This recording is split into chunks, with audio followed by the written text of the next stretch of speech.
तुम भी तो यहीं हो। क्या उस तूफान को तुम न रोक पाओगी? अफसोस तो यही है दीपा कि मैं यहां नहीं रहूंगी। अगले महीने की 20 तारीख को मेरा विवाह है। यद्यपि मैं विवाह के पक्ष में नहीं, क्योंकि मैं जानती हूं कि मेरे जाते ही यह घर तिनके तिनके होकर बिखर जाएगा। सब कुछ लुट जाएगा यहाँ का। किंतु भैया हैं कि अपनी जिद पर अड़े हैं। बस, अथवा और कुछ? बस इतना ही दीपा। शिवानी के शब्दों में अथाह पीड़ा थी। वह बोली, यदि मान सकती हो तो अपनी सहेली की इस प्रार्थना को जरूर मान लेना। कोशिश करूंगी, दीपा ने घृणा से कहा और बरामदे की सीढ़ियां उतर गई। कमल ने बरामदे में आते ही दीपा को पुकारा, दीपा, भाई कहाँ हो तुम? उत्तर न मिला। कमल व्हील चेयर के पहिए घुमाता हुआ कमरे में आ गया। उसी समय शिवानी कमरे में आ गई। उसके हाथ में पानी का गिलास था। गिलास मेज पर रखकर वह वापसी के लिए मुड़ी तो कमल ने उसे रोककर पूछा, दीपा कहाँ है? शिवानी ने कोई उत्तर न दिया। कमल फिर बोला, तुमने बताया नहीं दीपा कहाँ है? आप यह प्रश्न उन्हीं से क्यों नहीं पूछते? शिवानी, मैं तुमसे पूछ रहा हूं। मेरा उत्तर आपको पसंद न आएगा। क्यों? इसीलिए क्योंकि सच का घूंट कड़वा होता है, हर किसी से सहन नहीं होता। तू कहना क्या चाहती है? सिर्फ यह कि आपने दीपा से विवाह करके ठीक नहीं किया। कमल चौंक कर बोला, दीपा में ऐसी क्या बुराई है? बुराई आंखों से देखी जाती है भैया, और जहां तक मैं समझती हूं आपने दीपा के मामले में अपनी आंखें हमेशा बंद रखी हैं। शिवा, मुझे पहेलियां पसंद नहीं। पहेलियां मुझे भी पसंद नहीं भैया। तो फिर तू बताती क्यों नहीं कि बात क्या है? भैया, शिवानी को कहना पड़ा, दीपा ऐसी राहों पर चल पड़ी है जिनका अंत ही बर्बादी होता है। शिवा! कमल एकाएक गुस्से से चीख पड़ा। शिवानी दृढ़ता से कहती रही, यह सच है भैया, और यदि आप सोचते हैं कि यह झूठ है तो पूछिए, दीपा से उससे पूछिए कि वह प्रतिदिन बन संवर कर कहाँ जाती है, कहाँ रहती है, वह सुबह से शाम तक किससे मिलती है, क्या करती है। मैं आपसे भी पूछती हूं भैया, क्या भले घरों की बहुएं यही सब करती हैं? दिन भर बाजारों में घूमना और पर पुरुषों से मिलना। क्या हमारा समाज इसे पसंद करता है? क्या यही हमारी संस्कृति है? कमल यह सुनते ही गुस्से से चीख पड़ा, जुबान संभाल कर बात करो शिवा। दीपा पर इस प्रकार के आरोप लगाने का तुम्हें कोई अधिकार नहीं।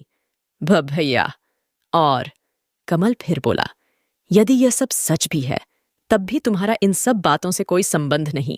दीपा अच्छी अथवा बुरी जैसी भी है, मेरी पत्नी है। यह सुनकर शिवानी की आंखें भर आईं। रुंधे स्वर में वह बोली, यह आप कह रहे हैं भैया?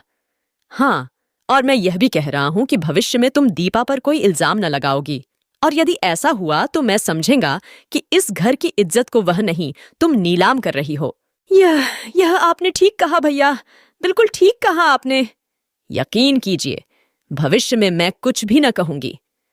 कहते ही शिवानी के होंठों से सिसकियां फूट पड़ीं, किंतु इसके पश्चात वह कमरे में न रुकी और तेजी से बाहर चली गई। उसके जाते ही कमल ने पानी का गिलास उठाया और उसे एक ही सांस में खाली कर दिया। दीपा लगभग 1 घंटे पश्चात लौटी। उस समय कमल के हाथों में डायरी थी और वह कुछ लिखने में व्यस्त था।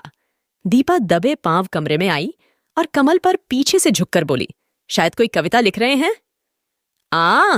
कमल ने चौंक कर दीपा को देखा और बोला, हाँ दीपा, एक कविता ही लिखी है। अच्छा देखूं तो? रहने दो। वह क्यों? बहुत दर्द है इसमें। आपका? कुछ अपना कुछ पराया। फिर तो मैं जरूर पढ़ूंगी। क्या पता किसी पंक्ति में मेरा दर्द भी छुपा हो। इतना कहकर दीपा ने कमल के हाथ से डायरी ले ली और पढ़ने लगी। डायरी में लिखा था, सागर को छूकर लौटने वाली हवाओं, हरी भरी वादियों की खामोश फिजाओं, तुम उनसे मिलो तो मेरा सलाम कहना, वो सुन सकें तो पैगाम कहना, तुम न समझ सको रिश्तों का दर्द यह अलग बात है। हमने तो तुम्हें अपना माना है, अपना जाना है। दीपा ने यह सब पढ़कर डायरी कमल को लौटा दी। कमल ने पूछा, कैसी लगी? कविता तो जैसी भी है ठीक ही है, किंतु एक बात ना समझ सकी। वह क्या? यह रिश्तों का दर्द क्या होता है? दीपा, यह नियम है कि मनुष्य जब चोट खाता तो अपनों से ही खाता है, और जब दर्द मिलता है तो वह भी अपनों से ही मिलता है। और जानती हो अपने कौन होते हैं? वे जिनसे हृदय का रिश्ता होता हूं। दीपा सामने बैठ गई और बोली, बात तो काफी गहरी कही आपने, लेकिन आपको यह दर्द कहां से मिला? उनसे जो यूं तो दोस्त बनकर आए थे मगर दुश्मनों से भी बुरे निकले, कमल ने कहा, और फिर एकाएक कुछ सोचकर वह बोला, खैर छोड़ो, मैं तुमसे बताना भूल गया कि शिवानी के विवाह की तारीख पक्की हो चुकी है। कौन सी है? अगले महीने की 20। आपका मतलब सिर्फ 22 दिन? हाँ। कमाल है, विवाह में केवल 22 दिन रह गए और आप हाथ पर हाथ धरे बैठे हैं। नहीं, ऐसी तो कोई बात नहीं। दरअसल मेरे सामने पैसे की समस्या है। शादी में कितना खर्च होगा? कम से कम 2 लाख। और आपके पास कितना है? 1 लाख का प्रबंध हो जाएगा। 1 लाख उधार नहीं मिल सकते? नहीं, ऐसा कोई संबंधी अथवा मित्र नहीं।